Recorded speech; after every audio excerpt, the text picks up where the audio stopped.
If you're anything like me, you have a supplement graveyard. And I'm not proud of that, but at the same time, I kind of am because I have tried so many things that I have gotten to the point where now I am very, very particular about the things that I buy, supplement wise, especially. And I always look for the most natural option first. I am so much pickier about ingredient labels. I try not to fall for fads and shiny object syndrome.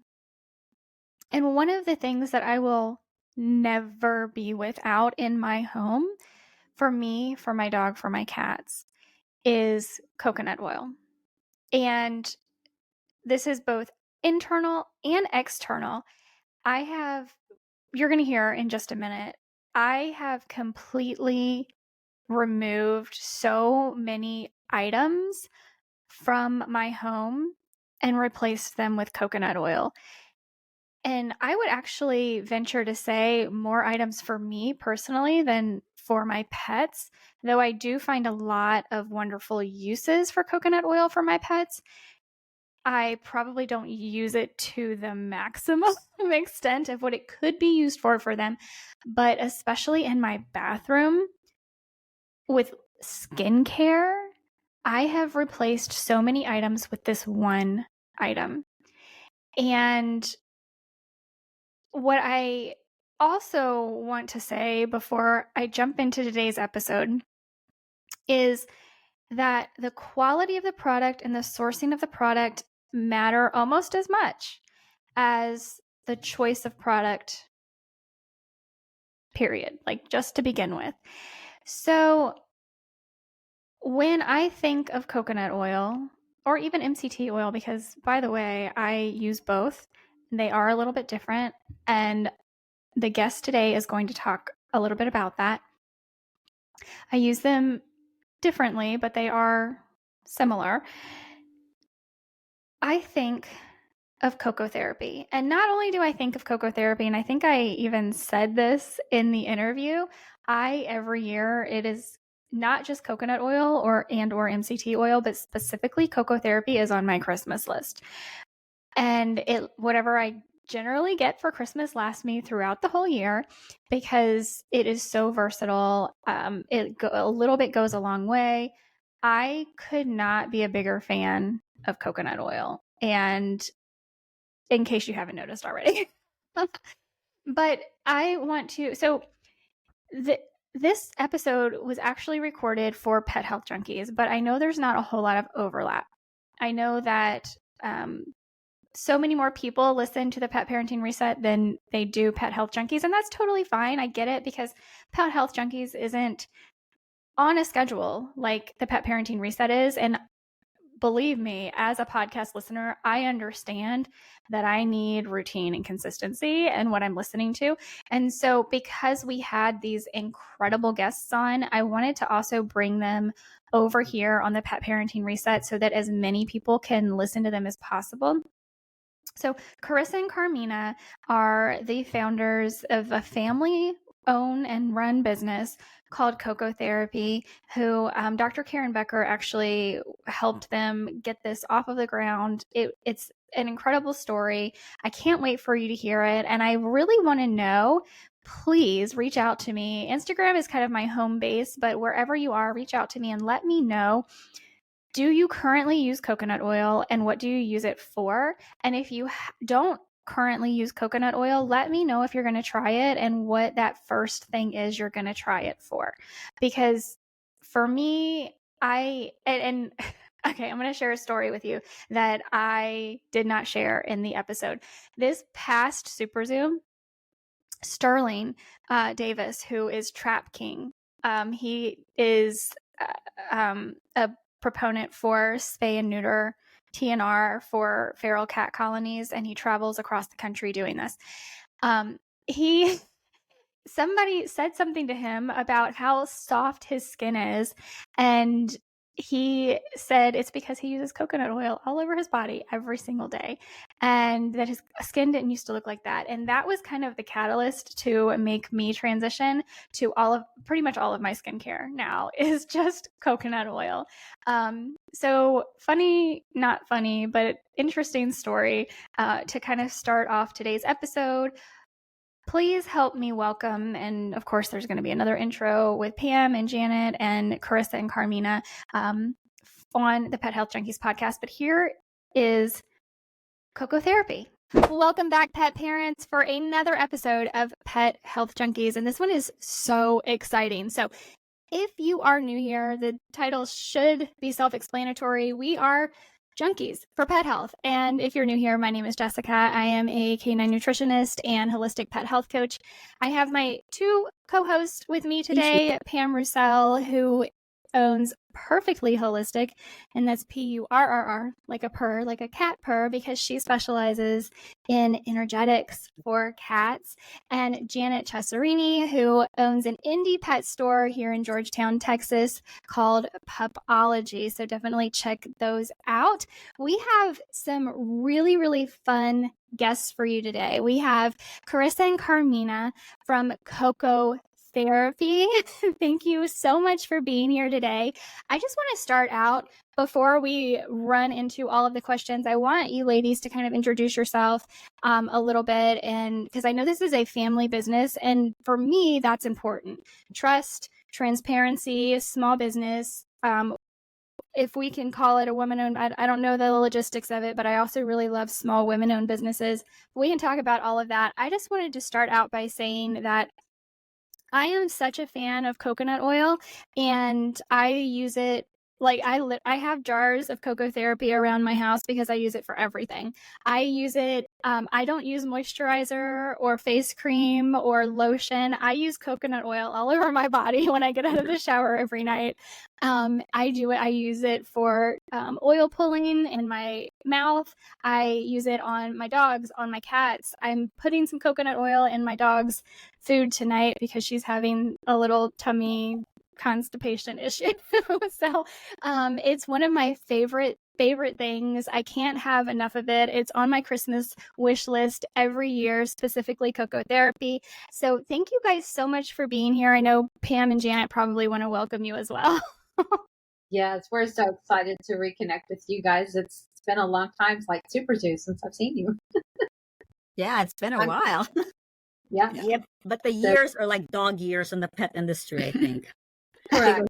Yeah, like 1 year is equivalent to 7. So That's true.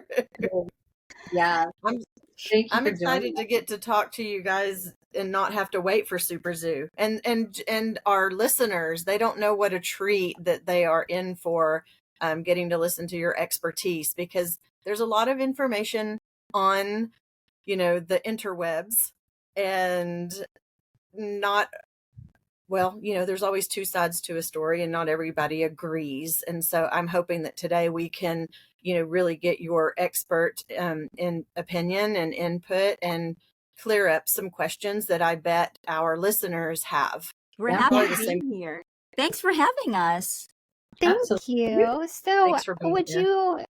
would you two mind just quickly, introducing yourself and tell us a little bit about what Coco Therapy is and why you create, or why it's out here, why you're providing this product, and it's like a really, like, all of the different certifications and everything you have for the product. It's pretty incredible. Start. Okay. Well, we actually came from a family. Well, we grew up culturally with coconut oil in our lives, in our diet, and just coconut products in general. So we've always known the health benefits. My grandma used to use it on us when we were little kids and our pets. It was her first aid kit in a jar. So we would put it topically on everything, head lice, scratches, you name it. This went for our dogs too, with fleas and ticks. And it was part of her diet. So we ate it constantly. If we had any issues health-wise, she gave it to us internally, and same with our animals. So we did grow up with that. We've been in the coconut oil industry for 3 generations. This is a woman-owned business, family-owned business. But Coco Therapy actually is only 9 or 10 years old, even though we've been in the coconut oil industry all our lives. We started it because of our dog, Violet, who had really bad allergies. Go on. Yeah. She was my Yorkie, and she was not even a year old when she started itching and scratching. And I knew it was not normal because she would tear at her skin, and then she smelled kind of yeasty. So I took her to a veterinarian, and a conventional vet, and they gave her prednisone, of course, and that tempered all her immune system down. So that helped her. But unfortunately, every time we tried to wean her off the pred, the itchy and scratching would come back.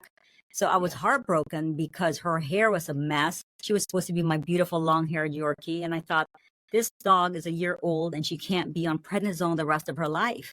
So I was literally terrified of how we would take care of this. And then the stars aligned because we met a very well-known, and that time she was not famous yet, integrative veterinarian, Karen Becker, who used to practice in Bourbonnais, Illinois, a small town. So we drove 2 hours just to see her, to see what's going on. And we learned a wealth of information from diet, cleaning up her food and everything. And one thing she said was her immune system is overactive. Let's try and temper it down. And on her shelf, she had coconut oil. So this was kind of a shock. We're like, look at this. She's got virgin coconut oil in her clinic. And it's something we grew up with, but we've never seen it talked about in the United States when we moved here. So she said, oh, yes, coconut oil is so good. It helps balance the immune system. And she knew about the medium chain fatty acid. So this really blew our minds. The connection was so amazing. Like, wow, grandma was right. You know, you take these things for granted when you're growing up. And then we said, is that it? That's it? So we have coconut oil at home. So we started giving it to Violet, cleaned up her diet and all that. And over time, I would say about a 3-month period, we were able to wean her off the prednisone. And I was just holding my breath thinking, surely it's going to come back. It's going to come back. And it didn't come back. So at that point, I was so happy. And I couldn't tell enough people about it because we have friends that have itching and scratching. We hear it all the time on Facebook, dogs with yeast infections. So I would always tell them, try giving them coconut oil. And we always brought some from ourselves. Yeah, but what happened was, because we used our own coconut oil, we did run out because we go to the Philippines every year, but they ran out. We take turns. We ran out. So what we did was we ran to the grocery store and we bought coconut oil. And for some reason, after using that for several weeks, we felt like it wasn't helping. There was a difference. There was definitely a difference. But back then, my sister and I weren't so into the science of it and the different ways you could make coconut oil as a family business. We were on to our other jobs and working with our dog clothing line. So when we noticed a difference, we actually called back into the Philippines to find out what the differences were, and is there a difference, and can they send more oil can you send us more oil because the one we're using doesn't work?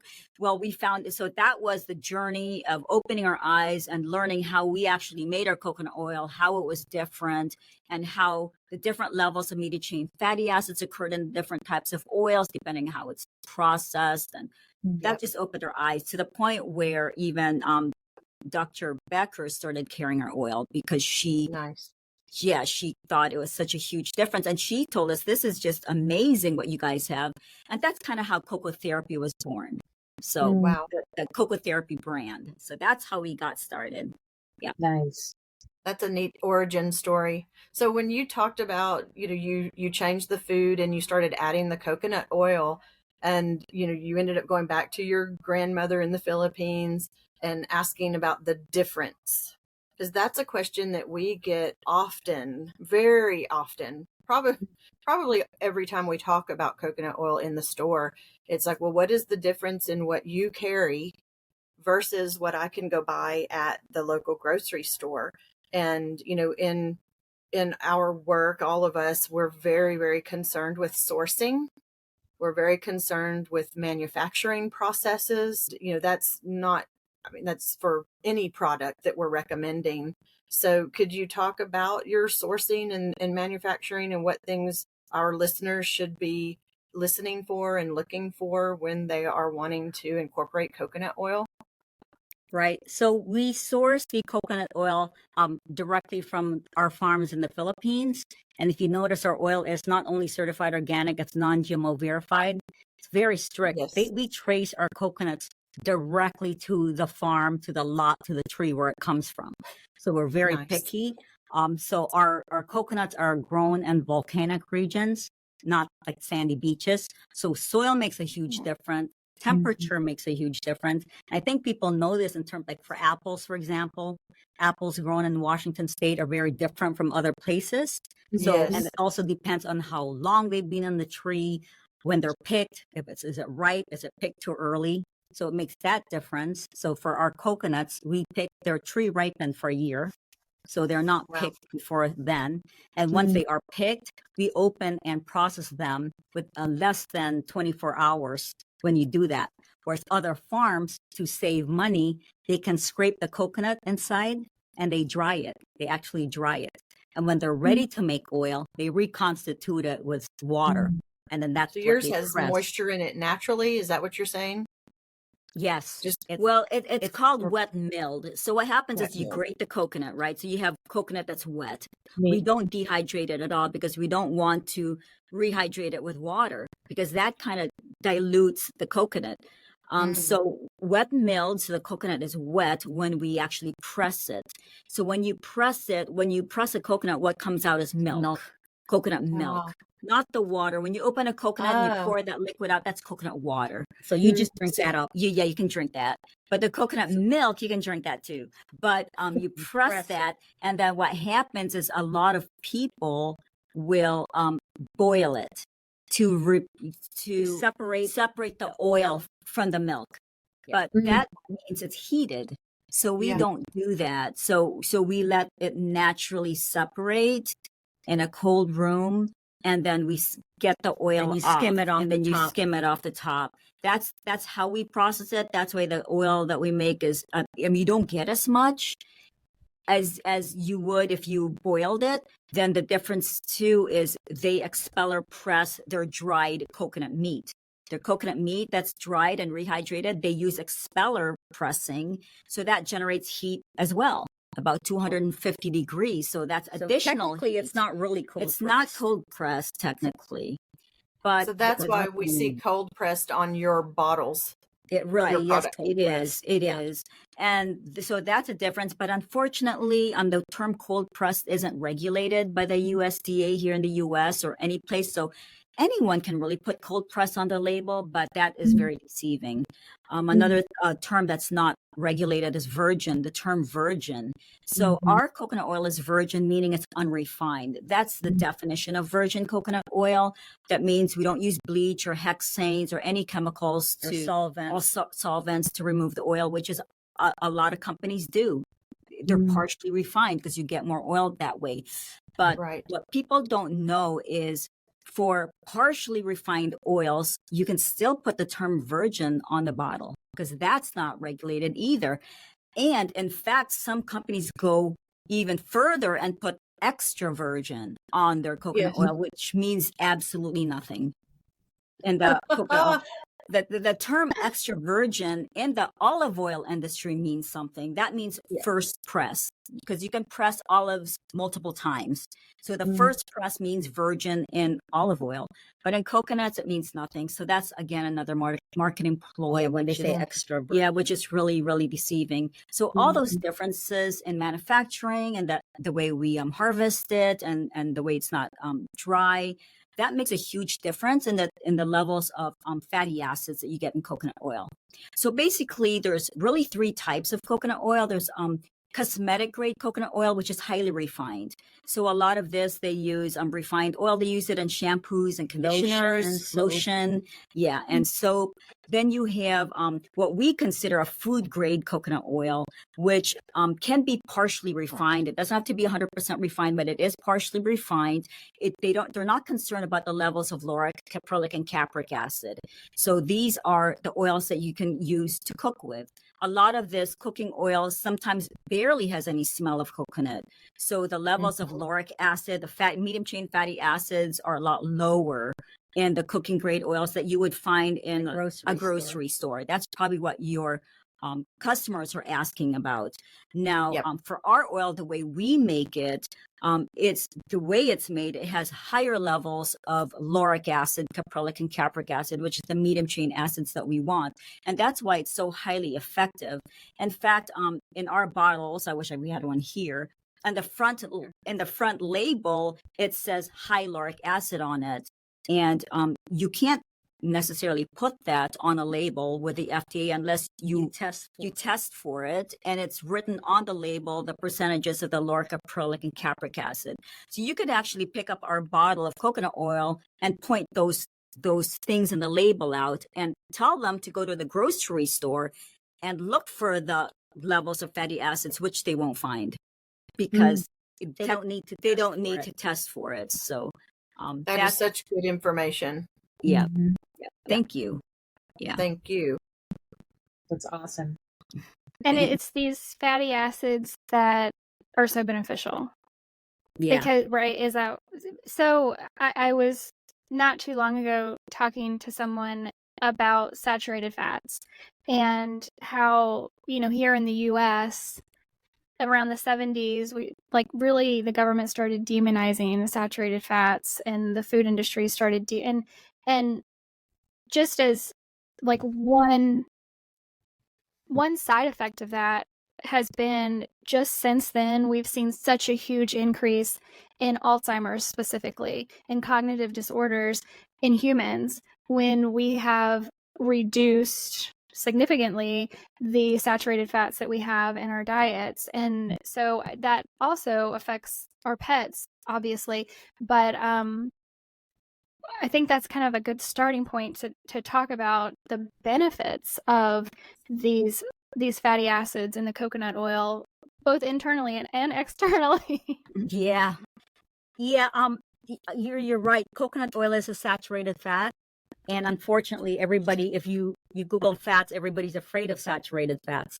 We've been brainwashed thinking that saturated fats are bad for you. I've heard many people say that, and that's why I stay away from coconut oil. What they don't realize is there are different kinds of saturated fats. There's the long chain fats and the medium chain fats, which everybody says. And all it is all fats are carbon atoms, and they classify them by their lengths based on the number of carbon atoms they have. So medium chain fat is anywhere from 6 to 12. And long chain fats would be 18 up to 22 or 24. So it makes a difference because they're metabolized very different. Well, the long chain fats are the saturated fats that doctors that warn you about. Butter, meat, beef, animal fat, and butter is a long chain saturated fat. But coconut oil is a medium chain saturated fat. And it's the same fats found in mother's milk. So if you know why babies and, puppies and kittens drink mother's milk, it's because they're building a healthier immune system and they're getting that from the medium chain fats found in mother's milk. So that's why it's also very beneficial. So saturated fats are one of the easiest to metabolize. They're very low stress on the body to break down. They're converted to energy, ketones very easily, which is one of the cleanest, simplest form of fuel for the body. It's easier to convert, say, a medium chain fat to cellular energy than, say, carbohydrates, which is why it's so healthy for animals with cognitive disorders because it feeds cellular brain cells. We all know about ketones going to the brain, or animals with diabetes, when they have a hard time, they have insulin issues because they can't convert carbs to sugar, and they can't break down the sugar into energy. This is why coconut oil is so healthy and so helpful for so many different types of animals and different reasons. Yeah. And it's healthy for animals with pancreatitis because coconut oil, being a medium chain fat, you don't need you don't need lipase or bile acids, any of those digestive enzymes to digest coconut oil.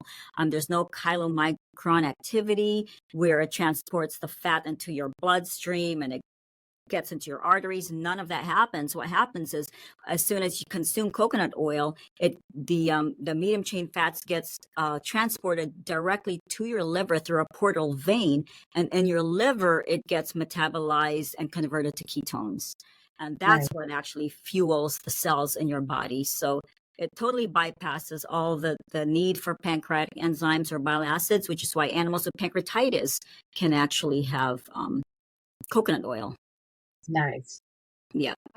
A question related to that. That was one of the biggest questions I had coming into today's session, because again, going to the consumers and the pet parents that we all three talk to, repeatedly we get feedback from them, from their veterinarians, that they have to have a low fat diet, and they have zero tolerance for fat, period. And the challenge, as we know in the industry, is that the lack of nutrition that a traditional veterinarian receives when they are a student. So unless they are doing this on their own, it's just inadequate. So when That's talking to, sadly, it is true. And when talking to their veterinarian, what are some recommendations from you guys, with your science background? Not that it is our job to convince our veterinarian to give us the approval and the thumbs up, to add something to our pet's diet, because that is our job. That's our right. It's our responsibility to make the best decisions for our pets. And, we, again, all of us here on this, podcast are proponents for health and nutrition via nutrition. So it's a challenge. And what would you tell our listeners as far as talking to their, or maybe not talking to their vet? Maybe it's just that they want to make that best decision. Right. We have dogs who have seizures. We have dogs who have diabetes, kidney disease, and they all come in and they want below 10% fat. Yeah. Well, first of all, I would tell them that not all fats are the same. And number one. Number two, a lot of veterinarians don't know what coconut oil is. What's really interesting is I was in a conventional veterinarian's office one time, and he pulled out the Merck Medical Veterinary Manual to show me something, because he was a very good vet in the sense that he would educate me and show me drawings, etc. Right? Then I remembered looking through the manual and flipping to the pancreatitis section. And then this veterinary manual, it explained and it said medium chain triglycerides they are fine to give with animals, but it did not say coconut oil. Wow. So in this manual, it said medium chain triglycerides. And then I chuckled to myself knowing that what that was. So a lot of these conventional veterinarians, they don't know what that is. They think it's a different type of fancy triglyceride. They don't know that's coconut oil. So they might give some sort of like pharmaceutical type supplement that says on the label medium chain triglycerides, but they don't know exactly where it came from. I actually so we've had animals our whole life. She had a cat with idiopathic pancreatitis. I mean, I've had a dog, a Yorkie with PLE, protein losing enteropathy. Both conditions, you need very low fat. And so we had vets, we go to a vet specialty clinic with internal medicine vets who are very knowledgeable, but they're also conventional. So they said, you have to be very low in fat, guard against fat, blah, blah, blah. So one of the vets said, well, here's a very special, of course, oil that you can buy from me, and it has lots of medium chain triglycerides in it. So I said, okay, great, I'll buy it. I look at it. It's a special kind of fish oil. So fish oil is not a medium chain fat, but in her brain, she thought it was.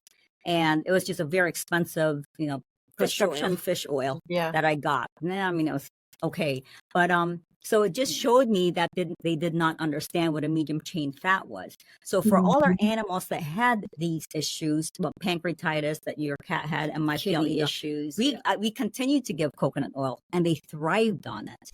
So, it came to a point where we don't even tell them we're giving them coconut oil because they'll be like, what? You're going to kill your dog? But, quite frankly, I have. But yeah, especially when you go back and they say, your cat looks fantastic. Doing well. Continue doing what you're doing. Well, you know what? Guess what?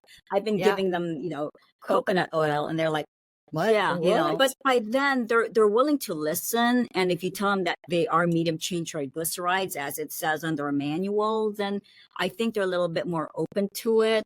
But I think it's just really a lack of education on their part. Like you said, they don't get a lot of nutrition. But my main thing for these people that say their vet recommends a super low fat diet, fat is an extremely functional macronutrient. You cannot live without fat. I don't care what kind of disease you have. You will die if you live on a super low zero fat diet, which first of all, is virtually impossible to do. But secondly, your body will not, you won't survive. You just won't thrive because you need fats. Our brain is like, you need your brain to absorb nutrients, fat soluble nutrients, first of all, for one thing. And then you will just stress the body out metabolically because they're not getting the right type of protection. The simplest form of energy. Fat is a necessary macronutrient. So, right. And fat is converted to cholesterol. So good cholesterol. Animals are very, very high in good cholesterol, HDL. So for all of us, everybody's like, eat a low cholesterol diet, cut out fat, blah, blah, blah. We need cholesterol. Our bodies convert fat to good cholesterol. And we need that for just the processes. Well, for all the hormones in our bodies. And coconut oil is actually converts to good cholesterol. That's the other thing about yes. Then the other thing too about animals that people don't realize, animals can actually tolerate so much more fat than humans can. So the diet that they eat with the amount of fat they tolerate, if humans ate the kind of saturated fat from meat or beef that animals can consume, we might get effects of it might affect our heart. Our blood would turn to sludge, basically, with the amount of fat that animals can handle and should be able to handle. Yeah. There's this wildlife biologist, Dr. Mark Norris. I don't know if you've heard of him. He coined the terms biologically appropriate species appropriate food. He was the one who coined that term because what he did, he was a wildlife biologist. So he had the study where he studied both domesticated dogs and wild dogs. He had left foods that were fat, carbs, and protein, and let the animals forage on their own and just to see what they would eat. And he noticed both in the domesticated and the wild dogs, they would first gorge on fat. That was the first thing they did. They gorged on fat. And then after getting their fill of their fat, then they would gorge on meat, protein second, and then carbs last. So that feeds their brain. It just feeds their system. And that's the way fats are animals are supposed to eat. So that's the other thing I would tell the customer. So this fear of fat is really, I think it's... You have to give the right fats, of course. Don't go frying bacon and, that's the other thing too. Cooked fats is highly oxidized. And oxidized fats are toxic. So we don't recommend giving cooked fat. Yeah, and I think it's also important to know, so we're only getting calories from 3 places: protein, fat, and carbs, right? And so if we're telling people that they have to remove fat or as much fat as possible from the diet, we're looking at, fat is close to a 2-to-1 ratio of calories to protein. So it takes a lot more protein to make up the caloric difference. So a lot of these diets are relying really heavily on cheap carbohydrate fillers. And that is just as difficult for a dog or a cat's pancreas to digest. They are still having to produce tons of, granted different, but still digestive enzymes to attempt to break down those carbohydrates. And so it really isn't, none of it's ideal. And we probably got there. We probably got to pancreatitis because of the high carbohydrate content in the food, coupled with oxidized fats that the body is trying to break down over an extended period of time. And that's really where I'm on my soapbox now. No, but I love it. Yeah, keep talking. No, it's true. It's true. But I want you guys, Pam. Yeah, I know. I want you guys to get your questions in. Did you have any more, Janet or Pam? I did, because and you touched on it just then when you're talking about cooked fats. So you have your cold pressed virgin coconut oil, which is a solid, and then you have your MCT oil. And as I understand it, and correct me if I'm wrong, the MCT oil is the one that I'm okay. I can use that at high heat. So, and I may be doing it wrong, but when I cook my eggs in the morning, I use MCT oil. But because you were suggesting to our listeners that cooked fats, they oxidize, that's not in the pet's best interest. So how do pet parents use coconut oil? How do they use your product? Well, first, for coconut oil, both are virgin coconut oil and MCT oil. They're very stable. Coconut oil tends not to oxidize as easily as the long chain fats. That being because they're saturated, they're fully loaded with hydrogen atoms. It doesn't break down easily in high heat. So cooking with coconut oil, MCT oil are the best oils you can cook with. In fact, that's the only oils they mainly cook with in the Philippines. And you have a very low incidence of heart diseases and obesity in the Philippines. Now, the oxidized oils that we talk about that's very toxic would be your your vegetable oils, canola oils, the unsaturated fats. Those are all mono and poly unsaturated fats. Those break down very easily in high heat, which is why when you get olive oil or fish oil or something, it's in a dark bottle. Keep it in the refrigerator so it doesn't oxidize. Those oils oxidize so quickly. As soon as you open the bottle, they start to oxidize already because of the air. So when you cook with unsaturated fats, they tend to oxidize. And that's what we mean when we say that it causes inflammation and just a toxic overload. Whereas coconut oil is fine to cook with. I will cook with both our virgin coconut oil and the MCT oil. And it just depends if you want the taste of coconut or not. Because sometimes if you don't want too much of a strong taste, you can cook with the MCT oil. Yeah.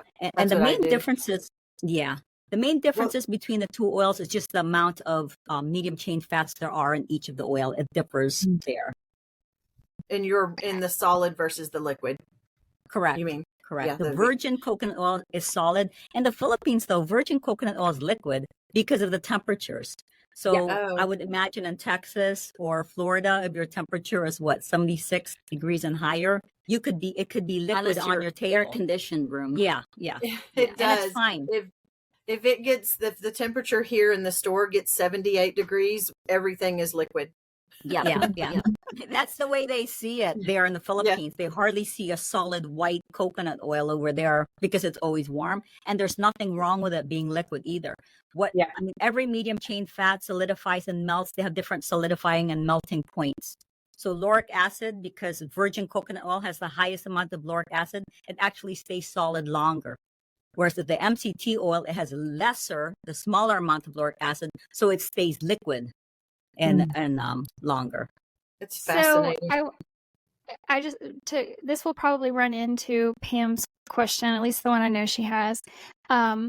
One of the things, and it's so funny that I want to repeat the story because I think when we have stories, especially if they're funny, then things stick in people's brains a little bit easier.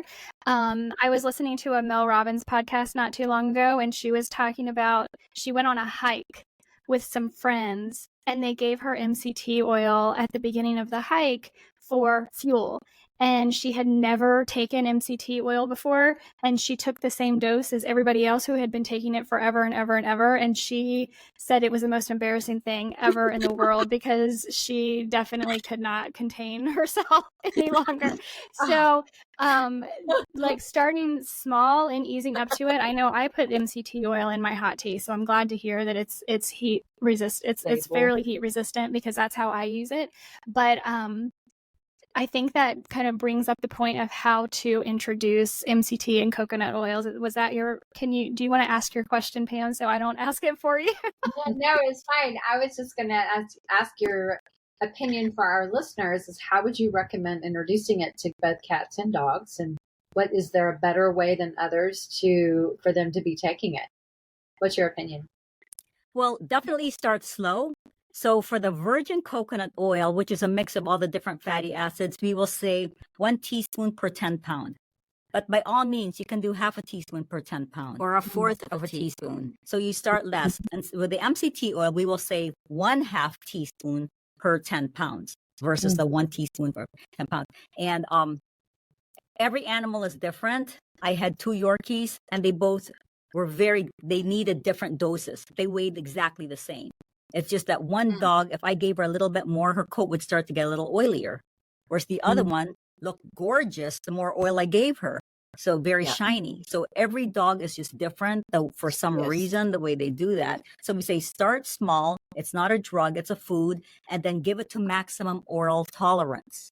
So when you see that they're starting to look great, they don't smell so corn chippy and weird, whatever, and their coats are shiny, stop there.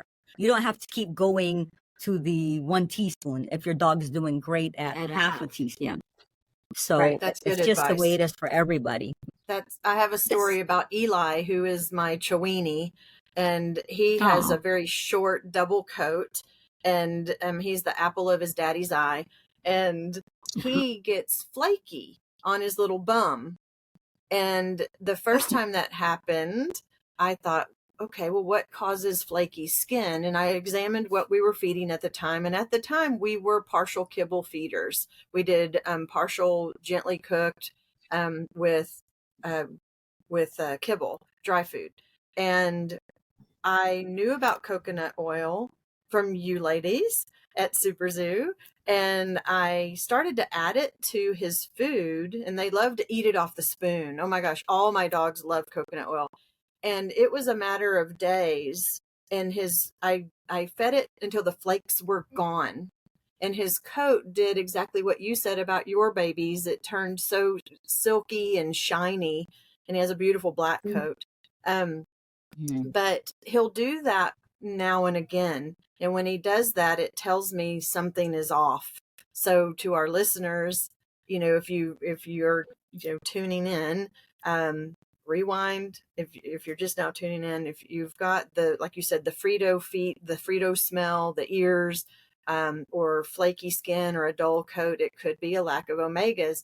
And the last thing I want to mention is when we feed a kibble diet, I have learned this through just having the store and learning from the Dr. Beckers of the world, the Dr. Morgans of the world. Kibble at high heat, you void much of the omegas that is in the initial recipe. So it may have sufficient omegas going in, but once we apply heat, we degrade nutrients, as we all know.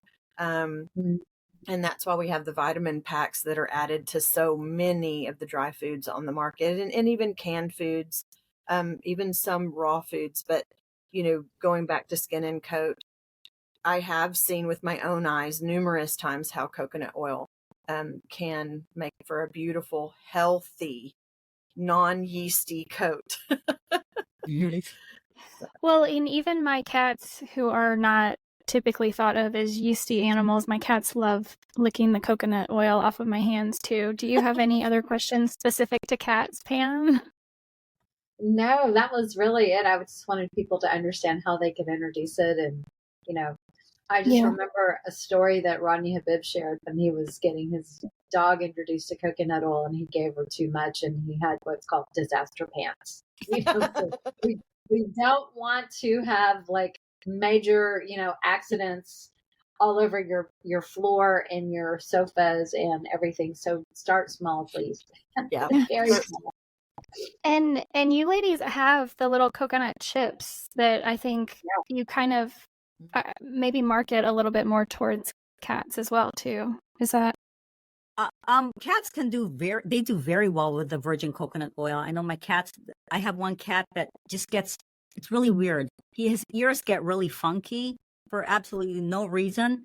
So when I start upping his coconut oil, it starts to clear out. And it's not a yeasty ear. It's just, he just gets dirtier ears than my other, than my other female cat. So when when I start to see that more, probably in the summer and the warmer months, I'll start upping his coconut oil, and then it actually clears up better.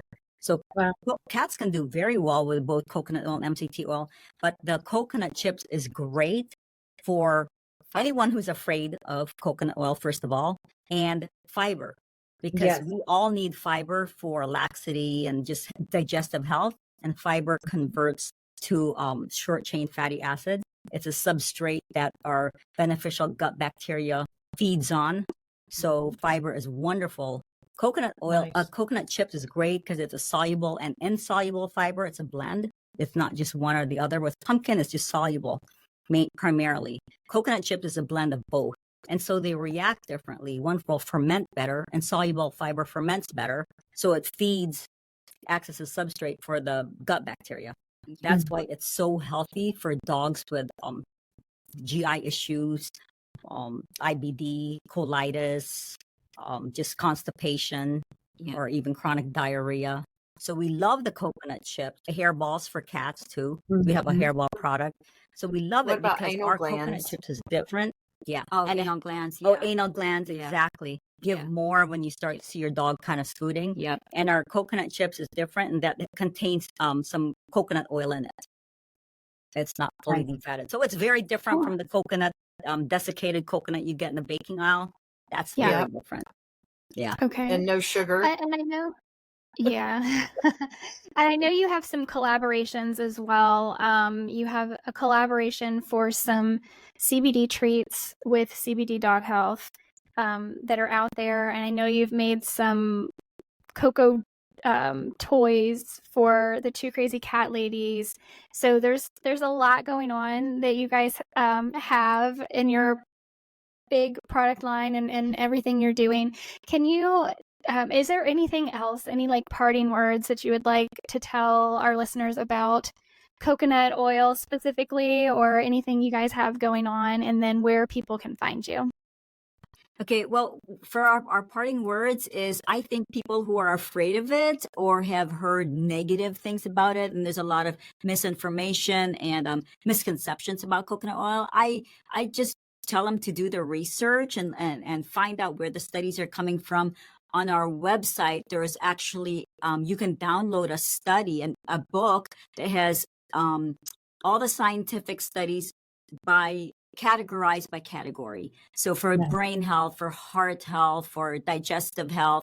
And these are studies, so we don't insert any of our words in it. These are studies they can actually read themselves. We do summarize the studies in case they just want to summarize. It's a 60-page book. Yeah. And it's a free download. Yeah. They can download that. They can learn about it. And the other thing I tell them too is coconut oil has been around for years, hundreds, thousands of years. Yes. So for people to be afraid that it's going to cause leaky gut or cause inflammation or everybody's going to die of a heart attack, I mean, there are populations in the world that have given it to themselves and their animals for years. So it was just a little bit of common sense and a lot of science reading it. I think do your research. Yeah. And the benefits of coconut oil is just so incredible that it could really, I feel like it's such a necessity to have in your home for yourself and your animal.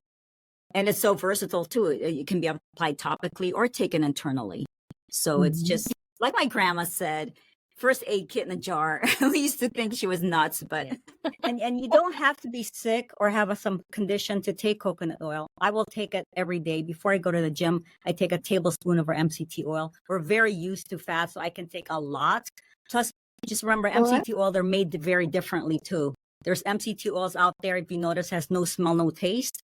most MCT oils out there and they don't have lauric acid. If that's the case, they're highly refined. And I see that because they take the smell and the taste out. So highly refined MCT oils are very difficult to digest because they do use certain solvents to break it down. Our MCT oil has a slight smell and taste of coconut.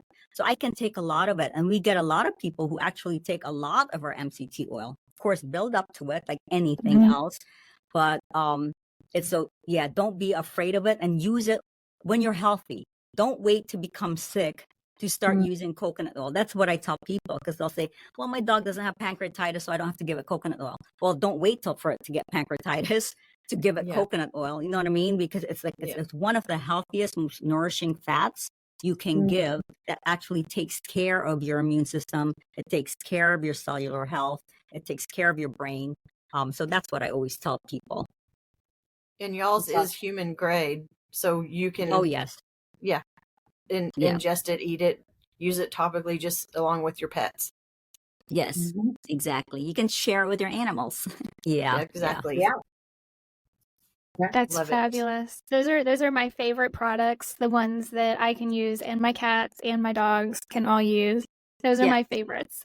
And you can eat our treats too. All our treats are vegan treats. The vegan treats are human grade. You can eat them and share them with your dogs too. All our treats are certified organic, made with coconut oil. Will not use any types of other fats in it. So yeah. Awesome. And it's cocotherapy.com. And is it just Coco Therapy on all the socials as well? Yes. Perfect. Yeah. That book, I'm gonna make sure to put all the links in the show notes, because that ebook will be, I think, very beneficial for a lot of people. Even if you just read the summaries, very, very beneficial. And yeah, I'm so thrilled to have you here today, and I can't wait to see you guys at Super Zoo. Yay! Okay, now we've got 3 reasons to be excited to go to Super Zoo. You 3. Absolutely. Yes, thank you very, very much. I hope you guys have a fabulous rest of your week. Thank you guys for listening. And please do go check out Coco Therapy. It is my favorite coconut oil, the only one I have listed on my website, the only one I recommend. And there's so many wonderful uses of it. I know I have a lot of blogs on my site about using it as well. But please check out cocotherapy.com because they're the hub of information for coconut oil. So until next time, please give your pets some extra love from all of us, and we'll talk to you soon. Love you guys. Thank you. Bye.